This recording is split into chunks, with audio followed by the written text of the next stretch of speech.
मुझे उस दिन घर का काम करते करते देर हो गई थी, इसलिए मैंने सोचा कि बच्चों को स्कूल भेजने और बाकी काम निपटाने के बाद मैं जल्दी आंगनवाड़ी के लिए निकल जाऊंगी। मैंने उस दिन बस ही जगह ऑटो को से जाने का निर्णय लिया। मैंने जैसे ही ऑटो में बैठी, मैंने राजू और उसकी बेटी को देखा। राजू पास के ही गांव का रहने वाला था, लेकिन उस दिन मुझे देखते ही वो थोड़ा सहम गया और उसके साथ उसकी बेटी भी थी जो रो रही थी।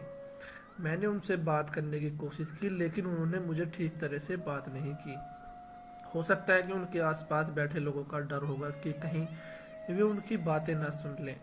मगर राजू के व्यवहार से मुझे इतना तो समझ आ गया था कि वह किसी मुसीबत में है और मेरी मदद की ज़रूरत है।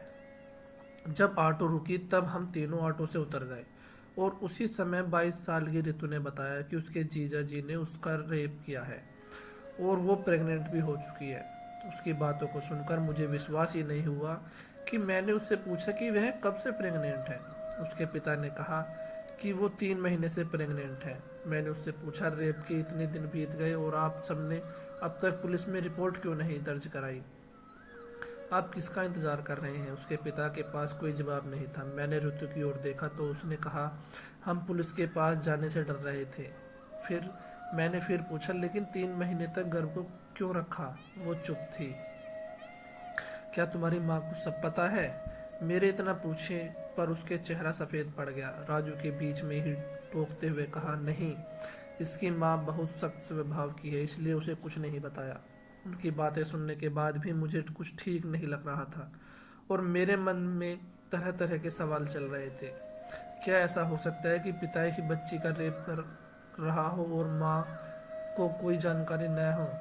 और जब ऋतु प्रेग्नेंट है तब उसका पिता उसे अबॉर्शन के लिए लेकर जा रहा हो। ऋतु चूंकि ऋतु अविवाहित थी, इसलिए मैं नहीं चाहती थी कि वो कानूनी चक्रों में फंसे। इसलिए मैंने राजू से प्राइवेट अस्पताल में ऋतु का ऑपरेशन करवाने का सुझाव दिया।